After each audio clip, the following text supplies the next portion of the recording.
Hey, what's going on, everybody? My name is Corey, better known as the C-Man, and I want to welcome you to another edition of the C-Man's Cinema Sit-Down. What a wild back half of a week I had last week. My work schedule got flipped all around, and while that was happening, I got Barbie in on a Wednesday, Oppenheimer in digital IMAX on a Thursday, then did the Friday double feature, Barbie, and then IMAX 70mm Oppenheimer on Friday.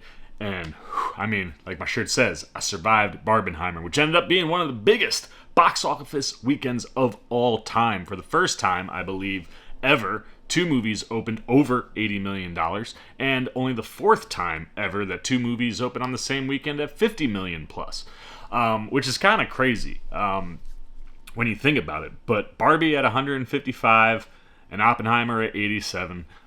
Just a massive weekend that brings you in over $200 million domestically between two movies. And we've talked about Barbie at length already. You can see my full review right up there. But now we got to swing our attention to Mr. Christopher Nolan and what possibly could be his Magnum Opus. What are we talking about? Why don't you pull up a chair, take a seat. We are getting ready to dive in, spoiler-free, into Oppenheimer. And yeah, this, for me, is Christopher Nolan at his best.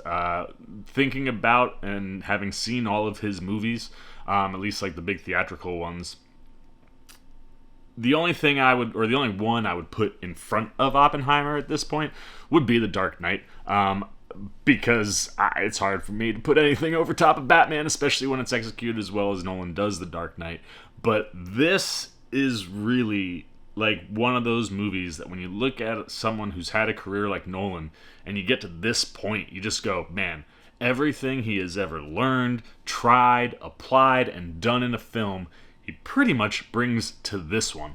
And it's so wonderful to see because this isn't your typical Christopher Nolan movie, right? Yes, he's done, true stories before with Dunkirk, but Dunkirk plays like an action movie because there's lots of war action going on, even though it is a thriller in the same sense. Like, I love how he's able to turn his movies into these, like, thrill rides.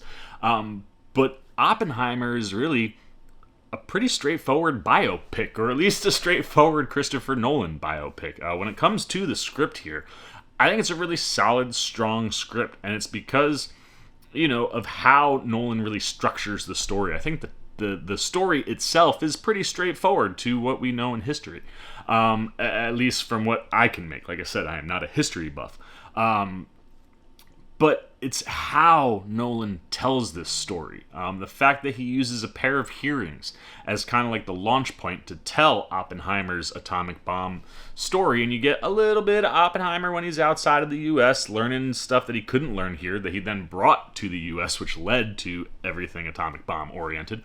So you get a little bit of that, and then you get a little bit of like stuff afterwards, and then the majority of the movie, when you're not at these two hearings, is the story of, not Nolan, the story of Oppenheimer being, put in charge of the atomic bomb project out in San Alamos. And it's one of those where, like I said, how Nolan structures the script allows him to kind of like keep his cards hidden a little bit, He's able to play certain things close to the vest so that by the time you get into the third act, when things are really starting to pick up, you're able to get hit with a couple of them Nolan right and lefts, and you're like, oh, shoot, wow, okay. Like, and again, this is, for me, not knowing the historical ins and outs of this story, like, that impact hit me where I was like, oh, man, and the thing that I love that he does the best with this script is the perspective shifts. That's something I think Nolan's always been really good at,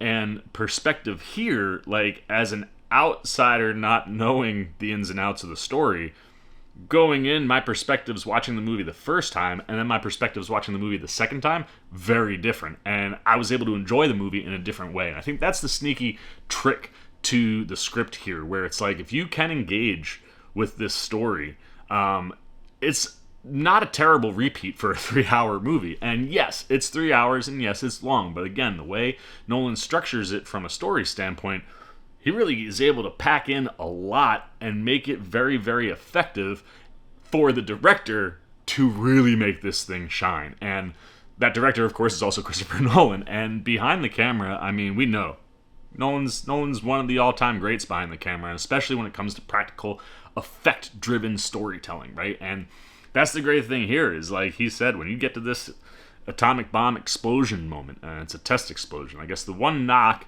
you could have on the script and the movie is that you don't see anything that happens at Nagasaki or Hiroshima. You don't see the fallout, you don't see any of the victims, you don't see news clips, you hear it on the radio, but you don't really see the impact of the explosion. And to some degree, I understand why you would leave it out.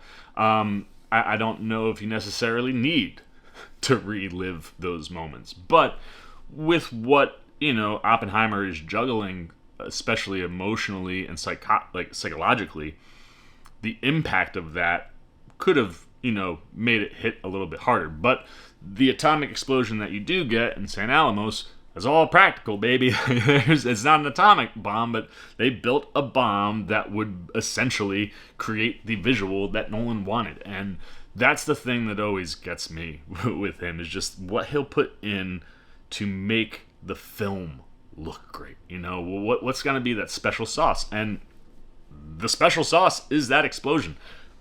The marketing for that explosion, the hype of that explosion. It's like, the fact that this movie is an IMAX movie and is taking IMAX screens away from, like, Mission Impossible, to some degree is kind of crazy, because this isn't really an IMAX movie outside of that moment. Like, you remove that moment, there's nothing special IMAX that you need this massive screen, except for the fact that it looks phenomenal, and Nolan is so good at utilizing the aspect ratios of IMAX that his actual visual storytelling is enhanced a little bit when he's in there. And he is going to be there all summer, because at least in New York, Lincoln Square AMC IMAX, which is the one true that's showing 70mm IMAX at true IMAX proportions, is sold out like its entire run, man. It's nuts. I'm so glad I was able to get that in, because again, it's one of these things when you talk about Nolan and filming, the film element of this movie really enhances it. I love 70mm. I think it's got so much more depth, especially to color and visual. And, like, the thing that I love that he does behind the camera with this one is he got IMAX to get black and white print. You know what I mean? I think it's the first time that's happened in IMAX, and the black and white, specifically in 70mm,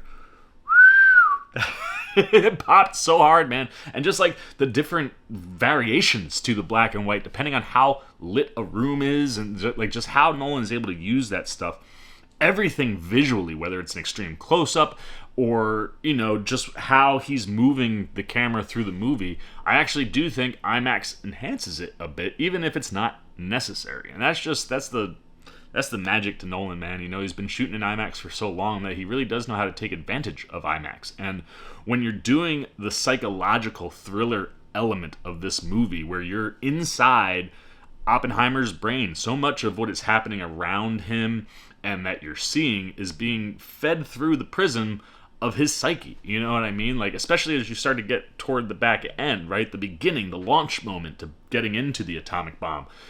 Morality aside, you couldn't let the Nazis get there first.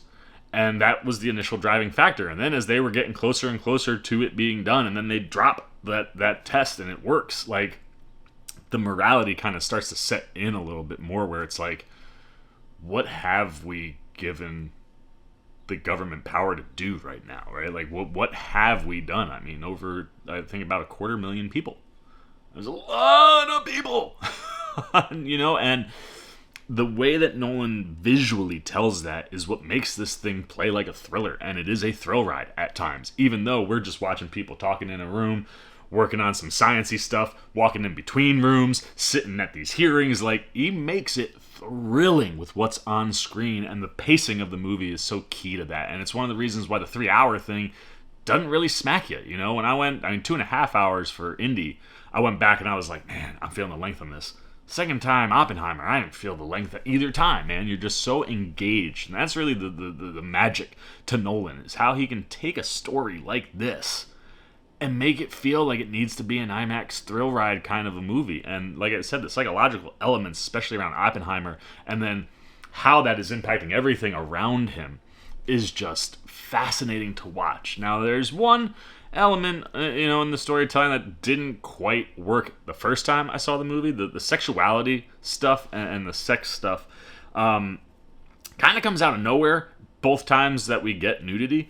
And the second time, I got, people laughing in the theater because of the abrupt, out of nowhereness that it comes from. However, I understood what the artistic intent was, and the second time I saw the movie, there was no giggling, and I thought that artistic intent actually hit a little bit better, which is why I'm really not going to even call it a knock, but I will mention it because I got both experiences, and I hope for anybody that's in the theaters you don't get the giggling, because it makes those scenes hit a little bit stronger, and I think carries the movie a little bit better. But the other thing that Nolan does phenomenally here is, of course, set up his actors to do wonderful things, and it all starts with Cillian Murphy, a Nolan guy. He's been in almost every Nolan movie, and he's so good. I've been such a big Cillian Murphy fan for so long, and he is just such a wonderful character actor. Anything you need to put him into or you pop him into, he's gonna take it and play it in full commit in ways that, even if the movie doesn't work, people are gonna walk out of there going, man, that Cillian Murphy is so good.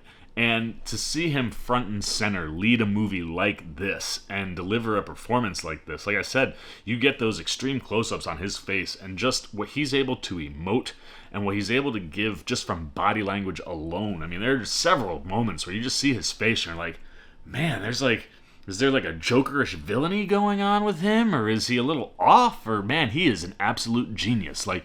The way he just encapsulates everything that Nolan is giving you in the script for Oppenheimer makes him an electric lead, and one that is, maybe someone who has a bit of a troubled past, right? He has issues with getting clearance for things, and his association with the Communist Party while never being a communist himself. He was a womanizer. The movie doesn't dive into all of these things, right? Because it's really just diving into the atomic bomb stuff, and I think that makes a more effective movie for what Nolan is giving. But, it is mentioned, at least, in the movie. And you can see the weight of all of that stuff just on Cillian Murphy's face throughout the entire movie. And whether you're getting this, present-day Oppenheimer or when you're starting to tell the actual story, the way he just carries himself and presents himself, he's so intriguing. And you can't help but just want to watch everything that he's doing. And the rest of the cast around Cillian Murphy, I think, really enhances his performance because he's just got such a wonderful cast of characters and actors to bounce off of. And when you're talking about those people, I think Emily Blunt is one we should talk about first. She plays Kitty Oppenheimer, I believe his second wife, or at least the second main relationship that you see in the movie. I don't know if Florence Pugh's character was ever married to Oppenheimer or not, but regardless, she's, the second wife, so to speak, and his main wife, the one he has children with, and she is in the movie a lot because she sits behind Oppenheimer at the hearing, but doesn't necessarily have a ton to do.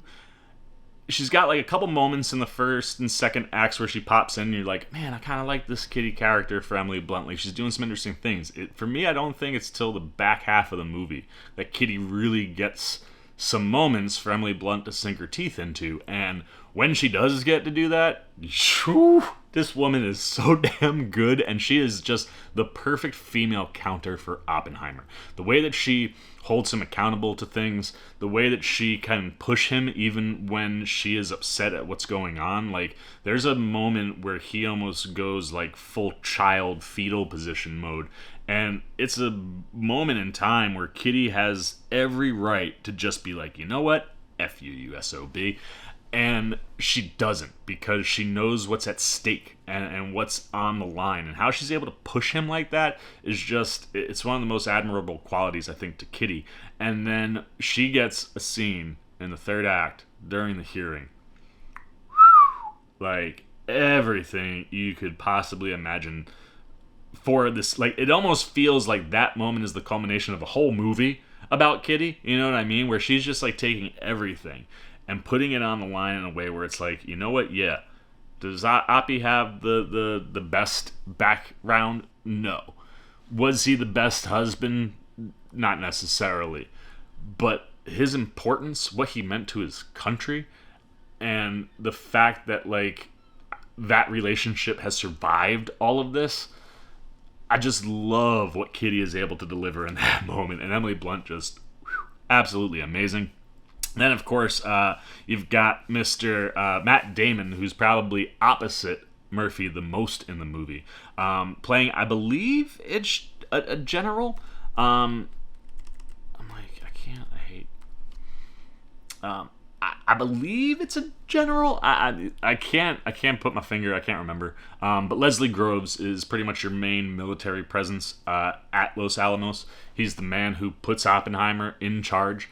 And the thing that I love about Damon's performance as Groves, I don't know if I would have ever necessarily pictured Damon as kind of like a seasoned military veteran, or active duty military guy who kind of, would oversee something like this. However, because of the way that he oversees it and the fact that, like, this is more of a think tank and not just Oppenheimer, he kind of is like the dad. And that element is something that I think Damon is able to sink his teeth into and really, allows him to have an interesting relationship with Oppenheimer. And the back and forth with Murphy and the respect that these two give each other on screen is so wonderful, because there are moments where Groves 100% should be checking Oppenheimer, and they can have those moments and know that, yeah, we're working toward the same goal. And at the end of the day, even if things, wouldn't necessarily be the route that Groves would go now,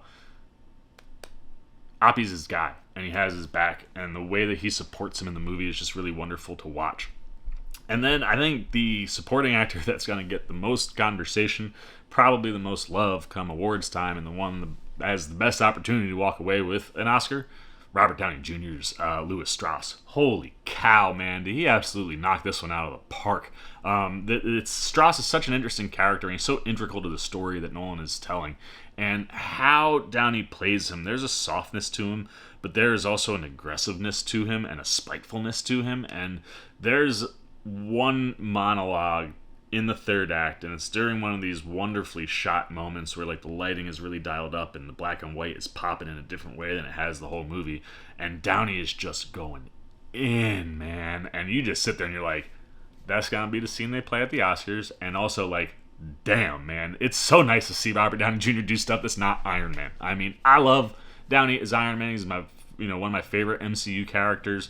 It's always been like Rocket and Iron Man, and my love for Iron Man is really because of Downey. I've always been a Downey guy. It's the thing that brought him back, and seeing him get to sink his teeth into Oscar caliber stuff, so exciting, because this dude is one of the greatest actors of his generation. And yeah, he had some personal downfalls that took him off the board for a bit, and he had to fight his way back to get to the top and, being Iron Man and that successful MCU run. But this is the type of stuff where it's like, oh shit, we're gonna get Downey. Like, and I hope he becomes a Nolan guy, man. I would love to see Downey in more Nolan movies. Like, make him like a Cillian Murphy. Like, bring him back, man. Him, Emily Blunt. Like, those are people I could totally see showing up for Nolan in other places. And anything you give Downey, man, he's just... He seemed so hungry in this movie, and I really hope that he's rewarded with it. It's going to be fun, because I think you're going to have an Oppenheimer-Barbie matchup, potentially, in that supporting actor category with the Ken performance from Ryan Gosling, which is 100% worthy of Oscar gold, and then this just razor sharp performance from Robert Downey Jr. I'm excited to watch that one go down. And then when you look at the rest of this cast, it's like a littered, almost borderline like celebrity cameo type event, man. There's so many big names in here, and just so many names in general. And the two names that I think pop the most for me from this supporting cast aren't necessarily the biggest ones. And first, it's Alden Ehrenreich. This kid, Han Solo, a movie that I think kind of set him back a bit, because people that was a no-win situation for Ehrenreich to get that role, and I thought he did a really good job with it. And I wish they would have given him a better movie, because that no-win situation, the only way you can come out on top of that is if the movie is something that people go, oh, wow, man, and it wasn't. It was more of a checklist movie. But everything Ehrenreich's done, I've always been interested in what he's doing on screen, and he's the guy who is opposite Downey the most in the movie. You get Downey opposite Oppenheimer a couple times, but Strauss is opposite Senate aide throughout the majority of the film, and Ehrenreich not only stands toe-to-toe and beat for beat and step for step with Downey, which in and of itself is super impressive, because I think Downey's got a chance at Oscar Gold this year. he's got like one or two moments that he steals the scene from Downey, and you're like, that Alden Ehrenreich really showed up for this movie, man, and like good for him, because I hope something comes from this from him, because he is super enjoyable and just one of the people on screen where you're like, man, I really dug every time he showed up. And the other actor that I felt that way about was Josh Hartnett. I mean, this is a guy I grew up watching, back in the day, and then he kind of moved into more television stuff, and I've always liked Hartnett, and it's kind of a cool, like, full circle moment to see a dude who was in Pearl Harbor come around to a movie that's adjacent to what's going on at Pearl Harbor, right? Like the thing that leads to the atomic bomb. It is a cool moment for him, and he is one of Oppenheimer's, I guess you'd say probably closest confidants or friends in the science community, Ernest Lawrence. He's basically the guy when I think Oppie was at Princeton. He's the theoretical guy, right? He's coming up with all the theories. The guy in the lab next door was Ernest Lawrence. And I love Josh Hartnett. Every single moment he has in this movie, he takes advantage of it. He's such a wonderful opposite to Oppenheimer. And if you have the more forceful end coming from Groves in moments where Oppenheimer kind of needs to be checked, Hartnett is that softer, like the good cop, bad cop. He's the good cop. He's going to come in and he'll hold Oppie accountable, and he does a couple times. But they have this really sweet bond and relationship, and it's really, every time Hartnett shows up, you're just like, I'm glad he's here. And it's usually a moment in the movie where, like, you're kind of getting a little bit of a release from all the tension and the thriller elements of the film. I just thought he was absolutely phenomenal. And then I tell you what, there's another guy in here that is more of a small name dude, but is a guy that I freaking love every time he shows up. David Krumholtz, freaking Bernard from Santa Claus.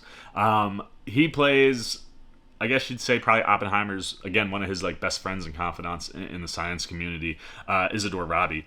And, it's one of these things where they share a Jewish heritage, so there's some inside jokes and things with the two of them that create some really nice back and forths.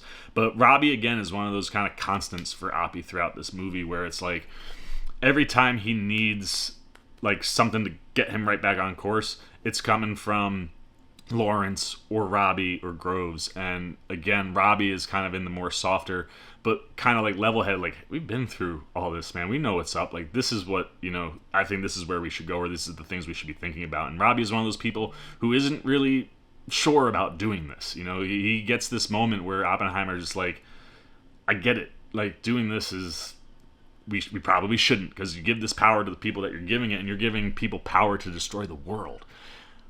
But you can't let the Nazis get the hold of that. And Rabi is really an interesting moral counter to some of Oppenheimer's bits, and I thought Krumholtz really knocked that out of the ballpark. Now, I'm going to try to think of people that were in the trailers, because there's 3 people in this movie that have kind of like, you see them from behind, and then they get the reveal, and you're like, oh my goodness, that guy's in this movie? And all 3 of them, fantastic. I loved each of their performances. But of the other people that I think we've seen in the trailers, Florence Pugh, who plays Jean Tatlock, I believe Oppenheimer's first wife, really cool performance for her. Small role, not a ton to do, but Tatlock is not somebody who's hinged real well, and Pugh goes into some of those places in ways where you're like, man, you might have left a little bit on the table by not giving us some more there. Like, it's one of those, like, if you had an Oppenheimer series, the Tatlock relationship would be something I'd be fascinated to dive into, because of what Pugh is able to get across in the little bit of screen time that she has. But as always, she is fantastic here. David Dastmalchian, I'm a huge Dastmalchian guy, and he's another one. Gets in, one big scene, comes in, knocks it out of the ballpark, and you're like, that Dastmalchian, every time he's on, I love him. I just love him. And he has an interesting role to play in this one, as does Dane DeHaan, another guy who, like, every time he's done something, I always kind of like him, and I'm interested in what he's doing, but hasn't necessarily had the hits at the box office. And I feel like I haven't seen DeHaan in a while, and he shows up here to be Damon's number 2. He plays Kenneth Nichols, who is kind of the guy who's overseeing everything when Groves isn't around. And his opinion on Oppenheimer and where he stands and how he plays into it gives DeHaan some really interesting moments where, like, you don't, like, this is like the guy who's getting Groves coffee at the beginning of the movie, and, like, later on in the film, like, is a guy who has, like, moments where you're like, yo, look out for Nichols, man. Like, he's he's gonna hold people accountable. And I kind of like that DeHaan got the opportunity to do something like that. And then two other folks for me. This cast list is so damn big. A Skarsgård is in this movie, man. Gustav Skarsgård is in here. That's how big this thing is. But Benny Safdie absolutely crushed it. I love it every time he shows up. He plays Edward Teller, who's the guy who's pushing for the hydrogen bomb, which really adds another interesting morality wrinkle to the movie, and where he stands opposite Oppenheimer, and specifically Kitty. Really interesting stuff. Great things from him. And then last but not least, you got Rami Malik, who you see pop up a few times in this movie, and then you're like, what is it that Rami got cast for? And then he gets his moment, knocks it out of the ballpark, man. Like, as soon as he showed up, I was like, oh yeah, that's 100% why you go get Rami Malik. Because what he does in the moment that he's given, it's just like he's the guy who's kind of sitting back being quiet, and he's got all of the cards. You know, he's got the whole deck in front of him, and then he gets to sit down and play that whole hand, and you're just like, oh, snap. I did not see that coming. And it's the exact reason why you cast Rami Malik, because he was just perfect for that. And speaking of casting, John Papsidera, who does the casting here, phenomenal. Every single person that he picked was perfect for the role that they were given. And I think the other person that you gotta give massive props to, besides our cinematographer here, Hoyt van Hoytema, who just does wonderful things for what Nolan's vision is for what's on screen, but the music, the score of this movie, I think might be its true MVP. I don't know if you can pull this kind of movie off in the way that it does and have it be as effective as it is, specifically in that psychological thriller element, without the score from Ludwig Göransson. And this score is so freaking big and epic. Like, I've heard people get it wrong and be like, yo man, that Hans Zimmer score, like, whoo! Nah, that ain't Hans, man. It's been Ludwig for the last two for Nolan, and it's the best thing in the movie for me. I mean, the pacing, the way that this thing moves, the way, like I said, Nolan gets inside of Oppie's head, none of that works without the score that underlines the whole thing. And Ludwig Göransson, I mean, every single time this dude steps out, I'm like, hand him a freaking Oscar. And it's gonna be damn hard to take the Oscar away from Ludwig Göransson this year. And I think the only person who's got a shot could be Hans Zimmer in Dune Part 2. If Zimmer does anything similar or on par to what he did in the first Dune, he's obviously going to be in the conversation there, and is probably the only one that can steal it away from Göransson. But this movie, man, is just operating on the highest of levels across the board, and I loved every single second of it that I watched, and I watched it twice. So that's like, figure out how many seconds there are in 6 hours, and I loved all of those seconds. So let's get the C-Maniacs up. I have a feeling you guys probably know where I'm going. This is a movie that I don't think will be perfect for everybody. I'm sure there are things, I've seen some things already on Twitter from a history angle that aren't mentioned or necessarily addressed here that might not work for people, and that's fine. But I think inside the context of the story that Nolan is telling, everything here works. Even the things that I said might not work for other people, ultimately, in the right setting, like if I was at home by myself with no audience influence, it all really works quite well. And when you're in that audience and everything is working for that audience, this movie is so gripping. It's so edge of your seat worthy. It's nuts, because this is just a pretty straightforward biopic. Nolan has a couple, aces up his sleeve and a couple twists and turns that really work quite well, and work quite well into things that Nolan does, specifically from a perspective angle. And it's one of the things I love the most about the black and white and the color. It's the perspectives. Pay attention to what those mean perspective-wise. This isn't past and present. It is perspective one, perspective two. I really love how Nolan plays with all of that. The score, like I just said with Ludwig, is the best of the year so far for me. I think it's going to be pretty darn hard to outdo that one. That plays into the pacing and the thrill ride element of this story, and then everything else lies on the cast, man. Like, Nolan builds you up everywhere you need to be, makes it look real nice and pretty, blows up an atomic bomb. It wasn't a real atomic bomb, blows up an actual bomb, gives you an atomic bomb look for that test bomb, and then the acting is just insanely good across the board. And it's led by Cillian Murphy, who's phenomenal. He's gonna be in the conversation come Oscar time. Robert Downey Jr. is going to be in that conversation. Could be the one that takes it home. Everybody that shows up here is just phenomenal. And like I said, the casting director, John Papsidera, deserves massive credit because every person that shows up here, perfect for the job that they are given. I loved every second of this. I'm going 5 out of 5 C-Maniacs for Oppenheimer. I think this is a huge win. I can't wait to see this Barbie-Oppenheimer race continue when we get to award season. I can't wait to see what their second box offices look like. I just love the fact that both of these movies exist at this time as a counter to the type of programming that people maybe are getting tired of or you're not seeing enough of. Taking original content, putting it out there, and seeing the movie theaters popping and bouncing the way they were. I hope we get great second weekends for both of these movies. I hope people keep going out and watching them. I know for sure the AMC Lincoln Square IMAX 70mm versions of Oppenheimer are going to be watched for a few months because they're sold out all the way through the whole run. And that's the cool thing with Nolan, man. I mean, this is a movie that I don't think if you watch it on your TV, you'd go, why was this an IMAX movie? Yet the sound design and the big screen and the way that Nolan uses the sound and matches it with some of the visuals for things that are going on in Oppie's head. And I completely forgot to talk about the sound design. Maybe the best of Nolan's career. And the sound mixing is maybe the best. I had no dialogue issues at all. Everything was crisp, and the sound design really does enhance that, and the score. They just enhance everything that's going on. And yeah, he takes a movie that probably shouldn't be on an IMAX screen and puts it on an IMAX screen and makes you go, yeah, I get why it's on an IMAX screen, because Nolan knows how to make that stuff work. And at the end of the day, this is just, I think, one of the best movies that he's ever made. I think it's definitely, a crowning achievement for him, and I can't wait to see what that crowning achievement ultimately is by the time we get to the end of the run of conversation and viewing of Oppenheimer. But yeah, if you're a Nolan fan, buckle up, man. You in for a good time with this one. But yeah, 5 out of 5 for me. Now I'm gonna shut up because I've been talking way too long. There's so many people in this movie, and I want to talk about all of them, and I couldn't even talk about 3 of them because I don't know if people knew they were in the movie. But all 3 of those guys also phenomenal. Shoot, I'm gonna shut up. Now it's your turn. I want to know what you're thinking, man. What did you think of Oppenheimer?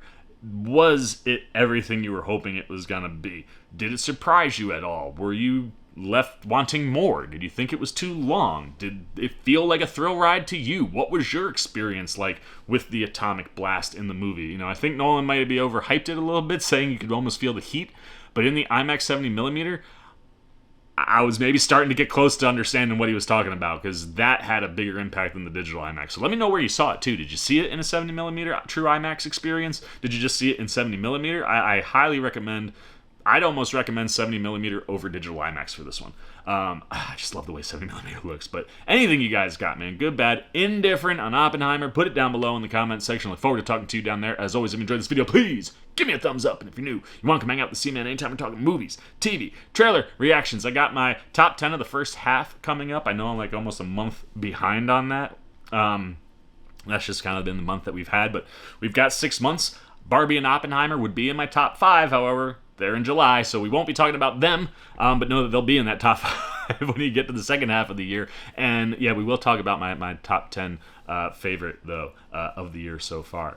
So you want to be here for that. You want to be here for my Secret Invasion final coverage as we approach the finale there. You just want to show a little love and support. Well, hey, come join C-Maniac Nation so you can do all those things, and simply by jumping over there, hitting that subscribe button, hitting that bell if you want those alerts. And until next time, for the C-Man, Cinema Sit Down. I've been the C-Man. I'm signing off. Peace! Oh, you guys are still here. You snuck up on me. You must be looking for more of this guy. Well, I got 2 video options for you, man. Right up here and right over here. And if you want all those C-Man goodies, well, hey, come join the squad right on over there, and I'll catch you on the next one.